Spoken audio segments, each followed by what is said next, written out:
Hi, fourth grade friends, it's Mrs. Hoyer. In today's reading lesson, we're going to review how to find main idea and key details in an informational text. Now, today I'm going to read aloud to you an informational text called Catch the Breeze, and we're going to work together to figure out the point or what the author wants us to understand about the topic. Now, the main idea is the most important idea or what the text is mostly about. And then the key details support the main idea by giving important facts, examples, and other information that explain more about the topic. Now, before I begin reading our informational text today, I want to spend a little bit of time previewing the text. Okay, so you can see here, this is our article, Catch the Breeze. And when I look at that title, I know a little bit about the word breeze. I know that the word breeze is another word for wind. Okay, sometimes you might use it to describe a windy day or a chilly day. You might say there's a bit of a cool breeze outside. So I know that this word is just another word for wind. Okay, and then as I just preview the text a little bit more, I notice that I have a image here and a caption. All right, I know that that image is of windmills. I've seen those a lot driving into western Iowa. And even when I visit my family in Illinois, I have seen them. So these are called windmills, okay, or wind turbines. Can also be something that you might have heard. And I know that those windmills are used to, sort of catch the wind for energy. We've learned a lot about energy sources in science class this year, and I know that wind is a source of energy. So I am just guessing that this is going to be a text about wind and how it can be used for energy. So that is sort of the topic. So now our job is going to be to do a little bit of close reading so that we can figure out what the most important idea is about this topic. And that, again, is going to be our main idea. And then after we have identified the main idea, then we're going to search the text for key details.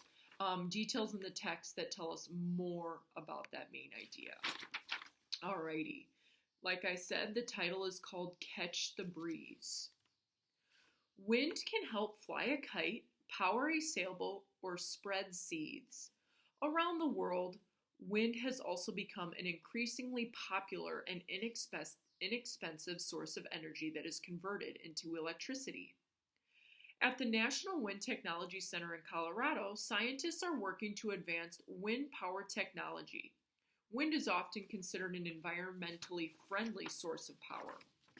Wind doesn't pollute the environment and is a renewable source of energy that can't be used up like fossil fuels such as coal, oil, and natural gas. Harnessing power from wind is nothing new. Some of the first windmills were used in Europe more than 5,000 years ago. Today, modern windmills, called turbines, resemble airplane propellers and are grouped together in wind farms. Despite the benefits, wind power is far from perfect. Opponents of wind farms say the biggest problem is unreliability. When the wind doesn't blow, there is no power. They also argue that wind turbines can be an eyesore and threaten birds and other wildlife that fly into the blades. As of 2011, 38 states have wind farms. Those turbines provide enough power for more than 1 million homes. Alrighty, so now my job is to really think about that main idea. I know that my topic was wind energy, okay, but I want to see if I can find a little bit more, maybe something a little bit more specific when it comes to what the main idea is. And here's a helpful hint. In an informational text, an author often states the main idea really early in the paragraph or the passage. And then the key details that say more about the main idea usually follow right after it. So if I'm looking back in my text towards the top of it, early on in the beginning, up here in this first little couple of sentences here, I'm just going to go back and reread that to see if something more specific about that wind energy sticks out to me. Wind can help fly a kite, power a sailboat, or spread seeds. that just tells me a little bit more about wind. I don't know if that's specific enough. And I remember reading a lot about wind energy, so I think I'm going to have to look for something a little bit more specific and a little bit more closely related to wind energy.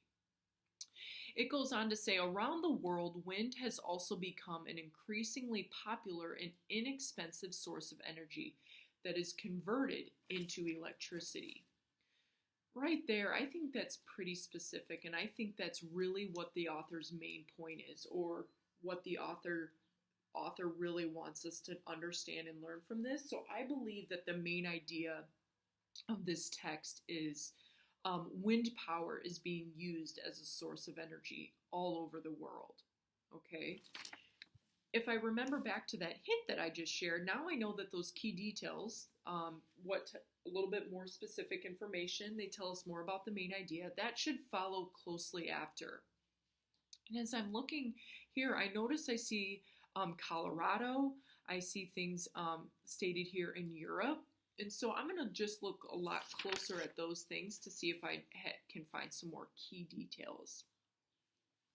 One thing that I find is that wind power is a renewable resource. I think that is a really important key detail because wind is a renewable source of energy. It cannot be used up like other sources of energy that we have in the world, like coal, oil, and natural gas. So I think that supports the idea that it's becoming so increasingly popular and it's being used all over the world. So wind is a renewable resource is going to be one of my key details.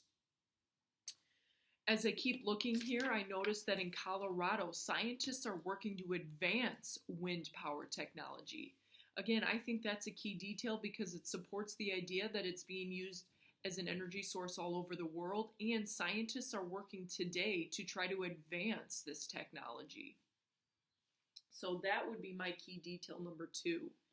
And if I were to find one more key detail, I'm going to look closely at the end of the text. I think that the fact that it's being used to power more than 1 million homes in the United States as of 2011, again, tells us how popular it's becoming, and that it supports the idea that it's an inexpensive source. If that many states are using it, that must mean that it's not as expensive as, say, coal, oil, or natural gas.